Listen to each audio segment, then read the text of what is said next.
Now, Logan Bleckley was a Rabun County native, pardon me, who was a self-taught lawyer, and in the 1880s he became Chief Justice of the Georgia Supreme Court. He was attending a legal conference in New York, and on his way back by train to Atlanta, a lawyer that he was traveling with asked him, "Judge, where are you from?" And he said, "Clayton." And the lawyer said, "Never heard of the place. How do you get there?" And Logan Bleckley reportedly said, "You ride the Southern Railway as far as it will go.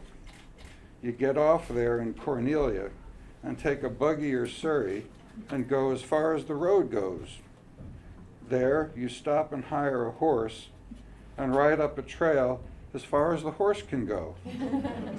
When you get off the horse, you will see a long grapevine, and you grab it and you swing into Clayton." That's the way I always get home. I don't know about the Tarzan stuff, but everything else he said was probably quite true. Let's see.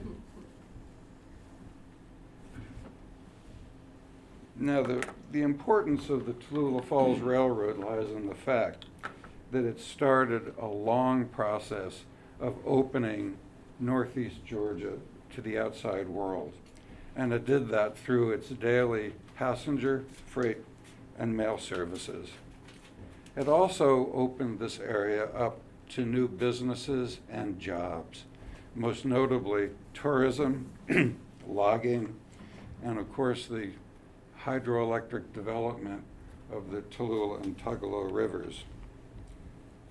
I think a professional historian, which I'm not, would say that the impact of the railroad was so profound that it would be called a seminal event in the history of this region.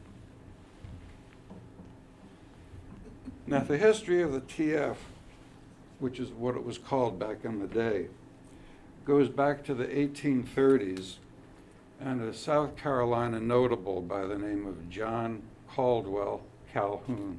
You might have heard of him.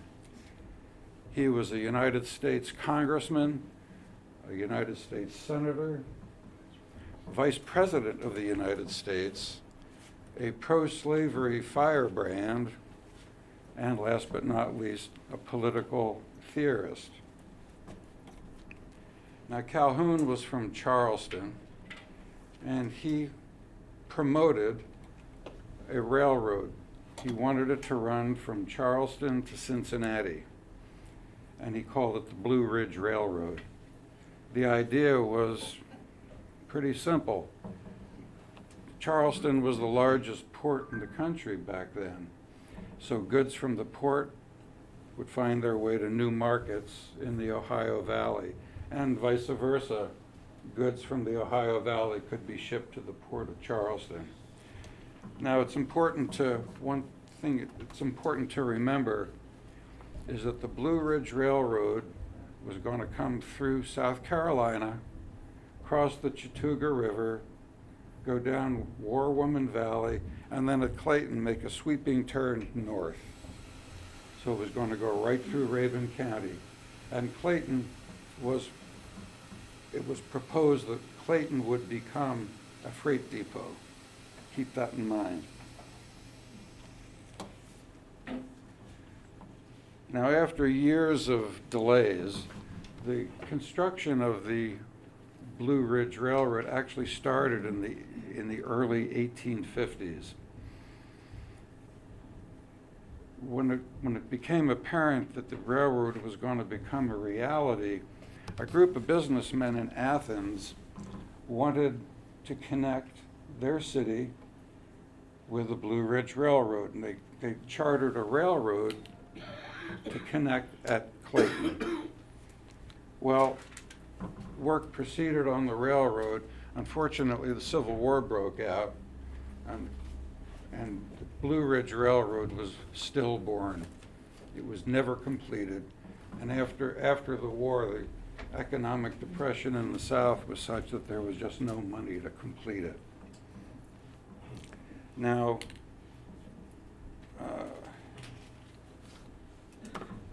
well, the Blue Ridge Railroad was no longer an option for the folks in Athens, but they still wanted to connect to something. So they said, well, let's go to Atlanta.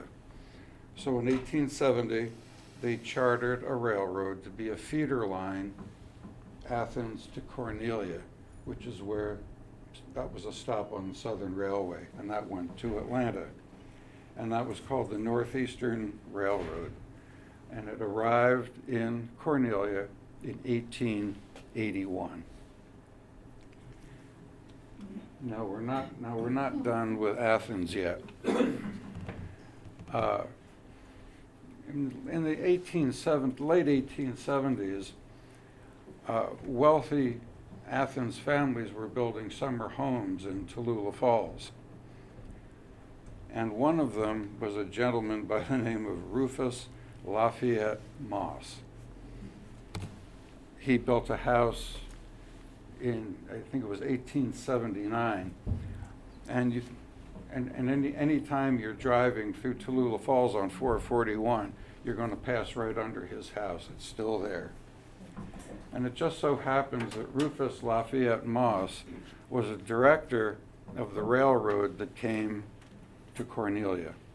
And he lobbied to have it come up to Tallulah Falls. He saw an economic opportunity here it was tourism. He figured if I could get people from Cornelia to Tallulah Falls, we'd have an economic boom in the town. And I guess it pays to have powerful friends in high places, because the railroad was in fact extended to Tallulah Falls in 1882. Incidentally, that was called the Richmond and Danville line.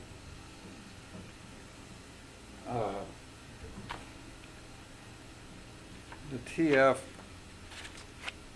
operated as promised. Tourism exploded in Tallulah Falls. People that used to take days to get there could now ride by train in a matter of hours to view the Niagara of the South in Tallulah Gorge. The problem was that the Richmond and Danville line had financial difficulties on other portions of its route. And so in 1887, a group of investors bought it, and they renamed it the Tallulah Falls Railroad. And that is the actual start date of what we're talking about today. Now, the TF was extended. Actually, it was not extended for throughout the 1890s. It was content to just bring passengers to Tallulah Falls. But then the investors got the idea that, well, if it was good for Tallulah Falls, it might be good for the rest of northeast Georgia. So they gradually extended it north. It reached Clayton in 1904. It reached Mountain City and Dillard in 1905. And then it finally got to its northern terminus in Franklin, North Carolina in 1907.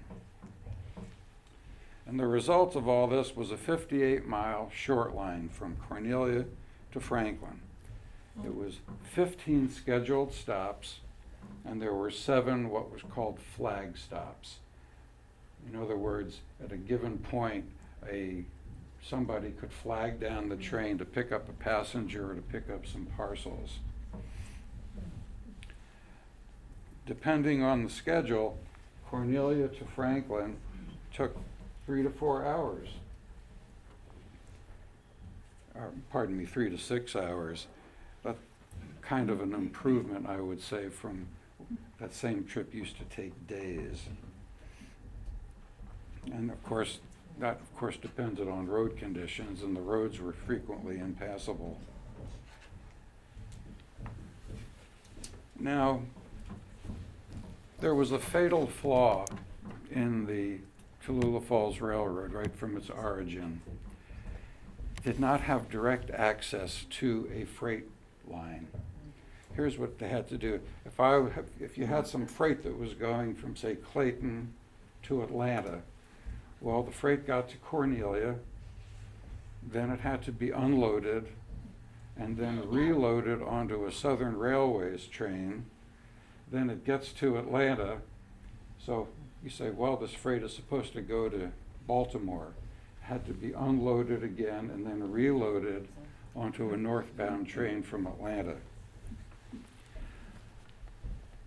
Kind of inefficient, pretty costly, and as a result, the Tallulah Falls Railroad never had sufficient freight revenues to be completely economically viable. In fact, it was in receivership for most of its 74 years. So the seeds of the railroad's demise were sown at its birth. So did that mean that they couldn't bring trees down that way? Well, they did. I'm going to come to that. I'm just saying that it was not an easy process, and it was a costly process. Now, the main feature of the railroad were these massive wooden trestles. They were cheaper to build than bridges or stone culverts, and they were just engineering marvels. And we have some replicas of these trestles at the Historical Society Museum. The TF initially crossed an astonishing 58 of these trestles when it was first built. That's one for every mile of roadbed. And that eventually dropped to 42, because 16 were replaced with earthen fills. The trestles were built with enormous lumber beams that were sawn 12 inches square. These were just really complex pieces of engineering that had to be capable of holding hundreds of tons of railroad locomotives, freight cars, and passenger cars. And yes, they did shake. And we do have a replica of one of these beams at the museum. It's quite an impressive sight. The longest trestle was 936 feet long across the rooftops of Tallulah Falls. To put that into perspective, that's 36 feet longer than a football field. And the highest trestle was 100 feet. Oh, I'll get there. Was 100 feet high across Panther Creek, which was just south of Tallulah Falls. And I will return to that in about a minute or so to talk more about that particular trestle. Now, the only bridge on the entire line was a 585-foot steel and concrete bridge that was built later across Lake Tallulah. That was created in 1910, when the hydroelectric dam was built on the rim of Tallulah Gorge, and it created a lake, and they had to build there used to be a trestle there. It was replaced by a bridge. And you can still see the bridge piers in that lake. I think there's 3 that are still standing. It's just north of Tallulah Falls.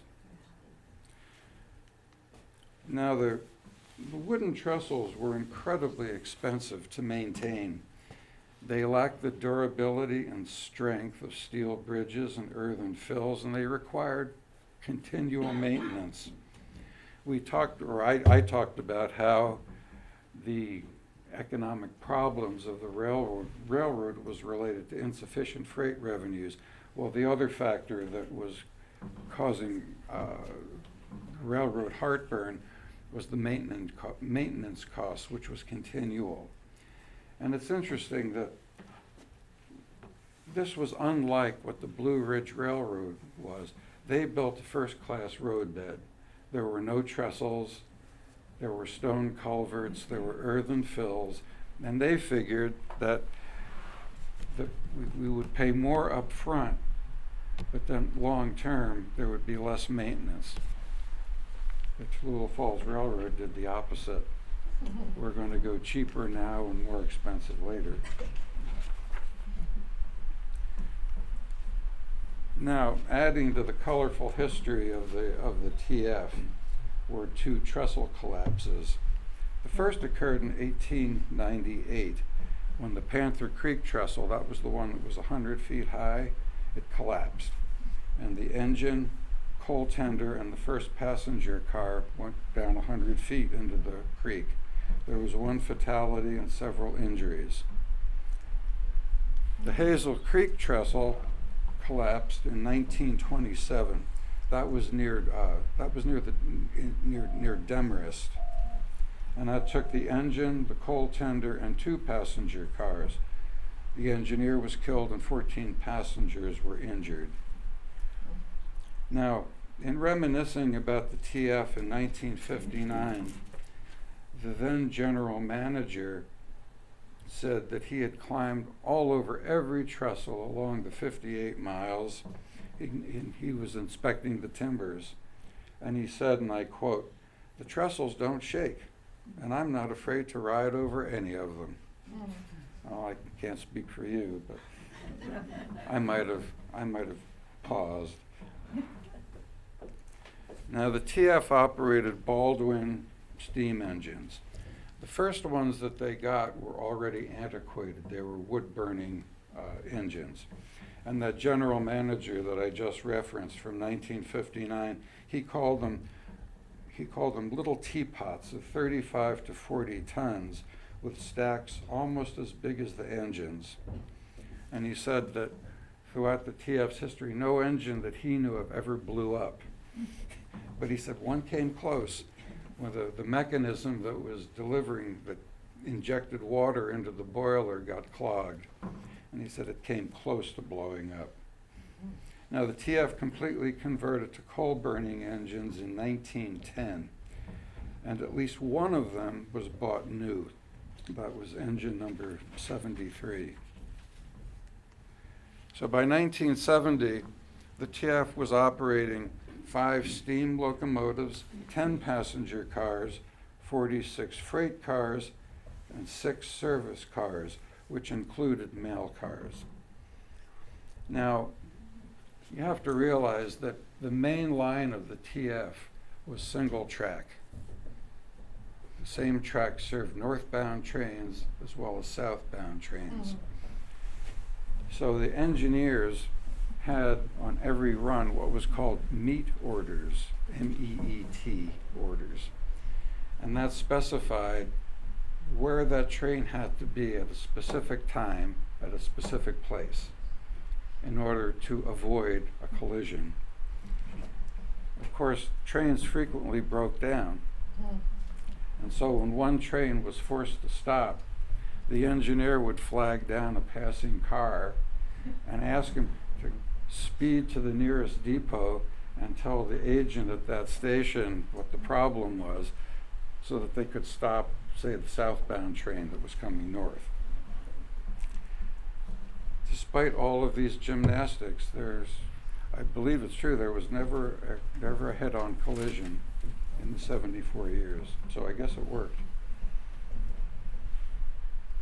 Let's see. Now, the first benefit that the TF brought to North Georgia was jobs. And it was for poor mountain people who were scratching out meager existences as subsistence farmers. And for many of these people, it was their first paying job. And demand for labor was so great that the labor supply was outstripped by the demand, which forced the TF to actually start importing workers from other parts of Georgia. And many of those workers from other parts of Georgia were African Americans. Now, there were a few African Americans that already lived here. They were slaves, or they were the descendants of slaves. There weren't many, but there were some. But this was quite an influx, and I suspect that for many mountain people, it was probably the first time they had ever seen an African American.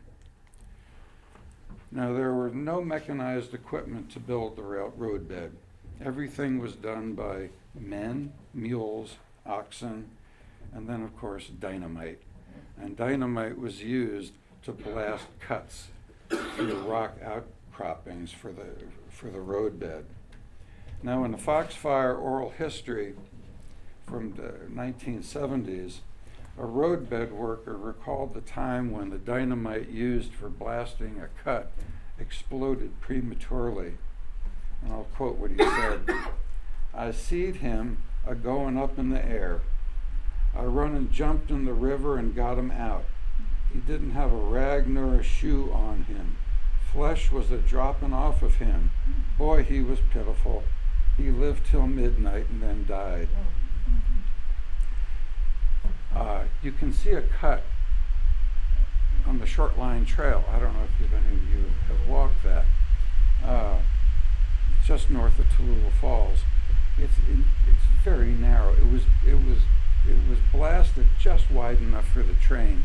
So if you were on a passenger car looking out the window, your face would have been about a foot or two from the granite wall. Pretty interesting. Now, workers were paid 10 cents an hour for a 10-hour day, 6 days a week.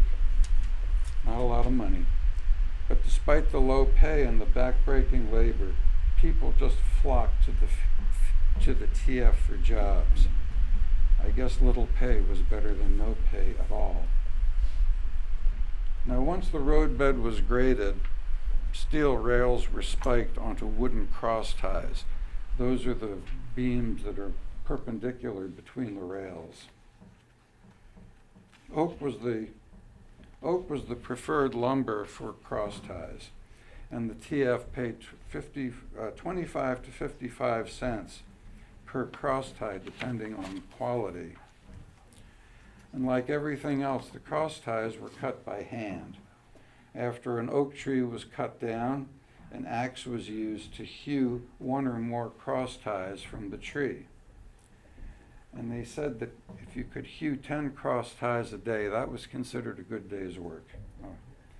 So 10 cross ties a day at 55 cents, that's $5.50 a day. And compare that to the $1 a day that most of the other railroad workers were getting. So I guess the backbreaking labor was worth it. And it should also be pointed out that hewing cross ties was not, men just didn't do it, women did it too. And you talk about strong women. Now, as I said earlier, the steel rails were attached to cross ties with spikes, and they were driven by 8-pound hammers. And we don't show it here, but there was generally 2 men doing it. There was a left spiker and a right spiker, and they alternated blows onto the spike. And in another Foxfire interview, a worker described what it was like driving spikes.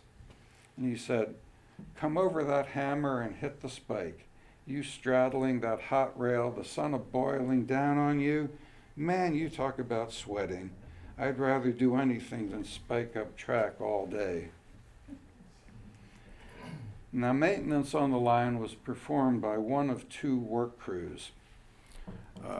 Section crews were assigned 10 miles of track, and they were responsible for replacing rails, cross ties, and keeping the rail joints level. And the 10 miles that they were assigned were near their homes so that they could live at home and then just commute to work. The worn rails, like everything else, were replaced by hand. Each rail was 30 feet long and weighed 600 pounds. And believe it or not, 2 men lifted the old rail and set the new one. And then the rails had to be very precisely gauged, meaning that they had to be 56.5 inches apart. Anything more or less than that could cause a derailment. And you can see the tools that were used for lifting and gauging the rails at the Historical Society Museum. We have quite a collection of them. The other work crew was bridge crews, who were responsible for maintaining the trestles. And these crews worked the entire 58-mile length of the route. And so they lived, cooked, ate, slept in shanty cars that were pulled from one job to another. Now, given the dangers of climbing the trestles, the bridge crews were paid a bit more than the section crews. And one bridge crew member once said that he made good money, 38 cents an hour versus the 10 cents that everybody else was paid. Now, the running crew of a train consisted of an engineer, the fireman, that's the guy that shoveled the coal, the brakeman, and a flagman. A round trip from Cornelia to Franklin, a passenger run, I should say, required 4 tons of coal. On a round trip freight run from Cornelia to Franklin, the locomotive would burn 6 to 8 tons of coal, depending on the load that it was carrying. The single fireman shoveled all of that coal. And passenger trains also had a conductor and frequently a postmaster who delivered mail at scheduled stops. Now, the TF did more than create jobs. It also ushered in new industries. And the first of the industries that it brought was tourism. As I said before, when the railroad reached Tallulah Falls, tourism just exploded. And the trip from Atlanta was now just a matter of hours than a matter of days. And what you're seeing here is the Cliff House Hotel. You remember Rufus Lafayette Moss, the guy that lobbied to have the railroad come to Tallulah Falls, and I said he knew what he was doing? Well, he built the hotel. And all the photos that we have of the Cliff House show crowds of people. So it was obviously a very successful venture. Tallulah Falls eventually became home to at least 27 hotels and boarding houses that were catering to visitors from across the nation. And it actually became one of the most popular places in the Southeast. And what you see here is Tallulah Lodge, which was located about a mile or two south of Tallulah Falls. It was probably the most imposing of all the hotels, and it catered only to the wealthiest tourists. Now, by 1900, Clayton itself was just a ramshackle town. It had a population of about 200. It was barely a speck on the map. The town had a courthouse, a jail, a post office, 2 churches, a grocery store, and a school. Oh yeah, Clayton also had 1 lawyer. I guess there's always people to sue. However, within a few years of the TF's arrival in 1904, Clayton was hosting 20 hotels and boarding houses for tourists, and Main Street was lined with businesses. It was, in a few years, the town was literally transformed from what it had been. Now, in addition to tourism, the TF also facilitated the growth of the logging industry. Lumber companies now had a way to ship their telephone poles, lumber, telegraph poles, and tan bark to northern markets. Starting in the 1900s, tens of thousands of acres of Rabun County and all of northeast Georgia were clear-cut of all usable trees. To do this, the logging industry employed many hundreds of local workers at logging camps and sawmills. Well, it was good for the economy, but pretty bad for the environment, because in return for this economic boom was a lunar landscape of rubble and stumps that took decades to restore. Now, lumber products accounted for a substantial portion of the TF's freight business between roughly 1900 and 1930, and that was, by that time, northeast Georgia was largely logged out of usable trees. Hundreds of rail cars were loaded each year with wood products at TF depots during this period. But as I said earlier, transporting the lumber was a cumbersome process. Had to be unloaded at Cornelia, reloaded at Cornelia, taken to Atlanta, then all of that lumber had to be reloaded onto a northbound train to northern markets, because that's where it was all headed.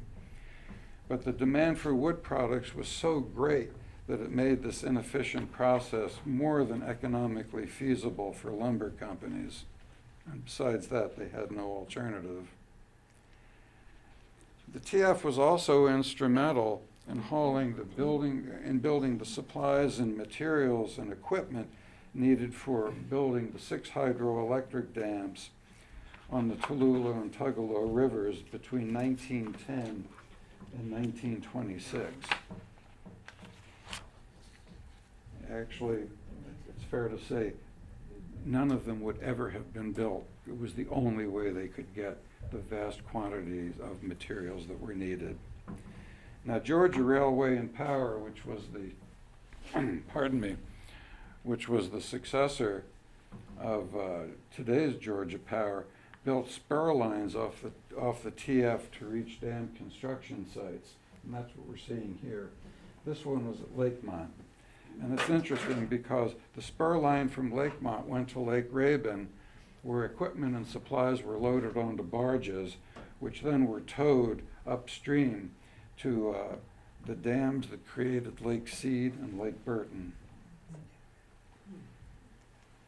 Now, the recreational lakes created by these dams are direct legacies of the Tallulah Falls Railroad. And I should add that the lucrative property taxes generated by lakeshore homes are also a legacy of the TF. Now, starting in 1909 under a contract with the U.S. Postal Office, which was the predecessor of the today's Postal Service, virtually every TF train pulled a mail car. And the TF's daily mail service facilitated the development of rural free delivery in northeast Georgia. Couldn't have happened without it. Now, it's also worth noting that every TF depot operated 2 telegraph lines. One was reserved for railroad business, but the other line was available to the general public. Just another way that it opened this area to the outside world. Now, as a local short line railroad with no direct access to a major freight route, the TF was never financially sound. In fact, the line was bankrupt and in receivership for most of its 74 years. And you can ask, well, how did they manage to stay in business for 74 years? Well, in 1905, they were acquired by Southern Railways, which operated the TF as a wholly owned subsidiary. And I can only assume that Southern Railways absorbed most of those losses because they saw value in the TF.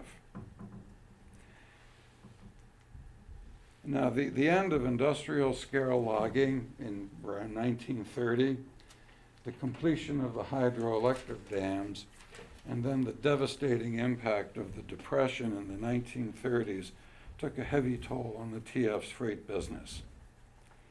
Then in 1946, a passenger train struck a car at a rail crossing, causing about $100 of damage. The TF couldn't afford the bill. And so what they did was they immediately terminated passenger service. So it just became a freight line, and not a good one at that. The TF sold its steam locomotives in 1948 to purchase 2 diesel engines, and dieselization reduced the operating costs of the line from $90 a day to under $20. So this prolonged the life of the railroad. And then Hollywood provided further temporary relief for the TF's financial woes. In 1950, Paramount Pictures paid the railroad for filming I'd Climb the Highest Mountain. And then in 1956, Walt Disney paid $10,000 for filming the great locomotive chase around Tallulah Falls and Clayton. And I think we have a picture of Walt Disney having lunch with his crew at the old Bynum House Hotel. Now, in an ironic twist of fate, the TF speeded its own demise by transporting the equipment and supplies needed for building Highway 441 in the early 1960s.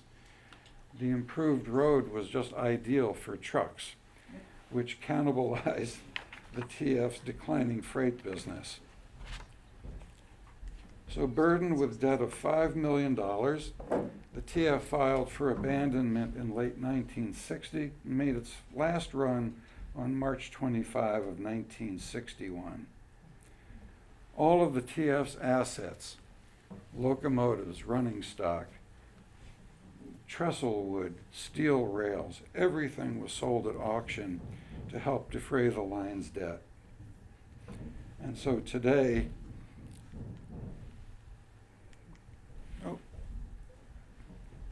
the only visible remnants of the TF are 3 depots, Tallulah Falls, Cornelia, and then if you are adventurous, you can try to find the one behind Piedmont University in Demarest, and it's being converted into an apartment. And there's also the bridge piers on Lake Tallulah.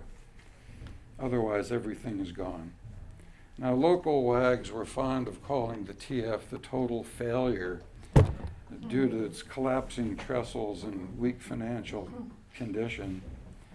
But you know, by opening Northeast Georgia to the outside world, by bringing jobs and new industries, I think it's fair to say that the TF was anything but a total failure. So thank you. And now, if you have any questions, I'll try to answer them.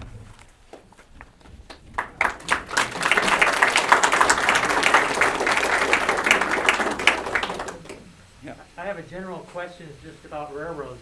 I was surprised to hear that a rail has to be replaced. How long would a steel rail last? I assumed it'd be forever, but no. A couple of years. A couple of years it would wear out. Yep, they would wear out. And the joints would become out of kilter, and they just had to replace them. But more frequently, they were replacing the cross ties, which just rotted. In your research, did you see anything about kids playing pranks by taking cars out onto the railroads? No. By taking their tires off and then riding on the rails? No. It is true. Oh, are you aware of that? Yes, yes. Tell us the story. Well, Mr. Cannon used to tell me, if you guys know Sonny Cannon, he and his dad, Sonny would go out with his friends and do it. And he told me that a couple of times. They would deflate the tires and ride on the trestles. That must have been a really fun experience. They would take their dad's car out and do this. You can ask Sonny someday. He'll tell you.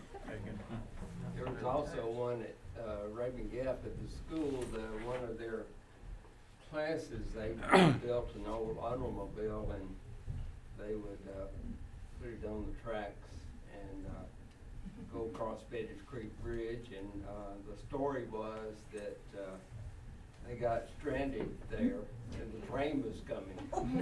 So the guys that were involved just picked it up and threw it off or pivoted off the track. How much did it cost to ride the train? It was very cheap, maybe 50 cents. Very inexpensive. At any time were signals added to were signals ever added to the Tallulah Falls Railroad?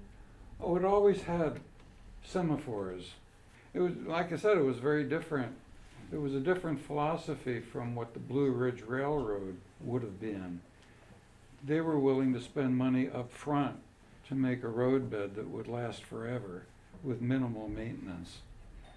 and the TF went the opposite direction. They had trestles and it just required maintenance, and that contributed to their downfall. Anything else? Yep. Were there were there individual owners before the Southern, after Moss and before Southern bought it? Individual owners of the, Were there investors that owned the Tallulah Falls?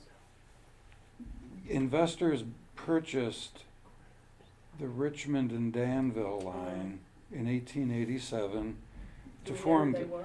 pardon? Do we know who those people were? I'd have to look that up. Off the top of my head, I can't tell you. But then in 1905, as I said, Southern Railways Mhm. purchased the TF. Was it the train that caused the fire of Tallulah Falls, that caused all those hotels to burn? Or what year was that when everything? That was in 22? 1921, no. The story goes that there was a spark from an auto repair shop, and that the garage caught fire, and then it was a period of high winds, and the fire spread to the whole town, and there was no fire department, so the whole town just went up in a conflagration. All the hotels, well, virtually all of the hotels were destroyed. They weren't built back? They were not rebuilt, no. Nope. That was the end of tourism in Tallulah Falls. I'm fascinated by the growth of tourism. I mean, it's been here for over 100 years. Fascinating to see that. Was there ever any evidence in the early years when the tourism started booming in Tallulah Falls of some maybe grudging acceptance of these outsiders coming in, like you hear it today, those outsiders coming in, building tourism and that sort of? Was it similar back then, if there was a paper? Well, Tallulah Falls had a, no, I'm not going to go there. I'm not aware of that. See, Tallulah Falls barely existed. It was, in fact, it didn't even become an incorporated town until some point in the 1890s. So I think people were just delighted to be overrun with tourists. It was money. But there were very few full-time residents in the village prior to that. Did that bring the Tallulah Falls School and the Rabun Gap School, where those started sort of concomitantly with the arrival of the tourists and things? No. The Rabun Gap Nakuchi School, well, it was started in 1905 as the Rabun Gap Industrial School, but it was not built because of the railroad. And the Tallulah Falls School, when was that? It was later. It was built later than the Rabun Gap School, and again that was actually started by a woman from Athens who had a summer home there, part of the Athens colony, and she was an educator, and she became appalled at the state of education in Northeast Georgia, and so through her efforts, the Tallulah Falls School was started, but as a direct result of the railroad, I don't think so. Anything else? Any talks of rails to trails kind of stuff happening, other than we've got that short line part that's great, but any more in development talks? Not that I know of. There was some talk of that a few years ago, but the problem is there's houses and mobile homes and things all over where the rail line goes now. So it would really be impossible to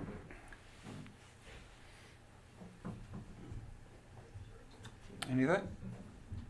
Yep. The little building at Rabun Gap is run as a train Yeah. museum. Was that connected in any way with the original line? No,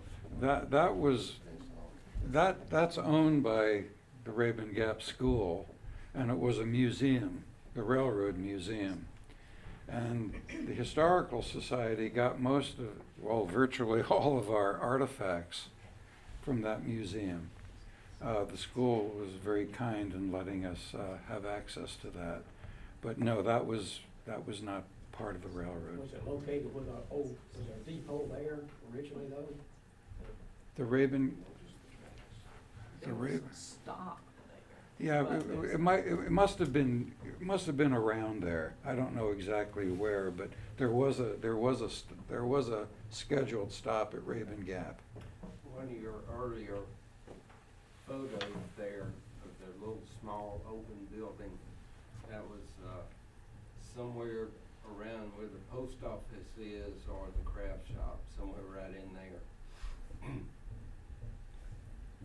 Well, the Dillard Depot was around where those craft shops are. No. No, he's talking about, and it was a No, photo the that you Rabun had Gap. earlier. It was at the beginning of this, and it's made right across from Rabun County School. Oh, And it was about the location where that little log cabin where the craft shop is named. and Across that from would have been the post office. depot? Across from the post office. Okay. That Dillard depot was kind of behind below where one of the antique stores down in Old Dillard. Down in that lower area. Yes. Talk Mhm. about the tunnel that was built for the Blue Ridge, trying to connect it to the, Tallulah Falls. There were a couple of tunnels in South Carolina, and you showed one. It was the Stump House Mountain Tunnel, and that was almost completed. It was about a mile long, and at the time that would have been the longest railroad tunnel in the world. There were two tunnels that were under construction in eastern Rabun County. They never got very far. Although I am told you can still see the entrance to one of them in War Woman. I'm not sure where. Just down off War, you go to War Woman Dale and then take off through there. I've been there. Oh. And I think that's the only remnant left. Yeah. Yeah.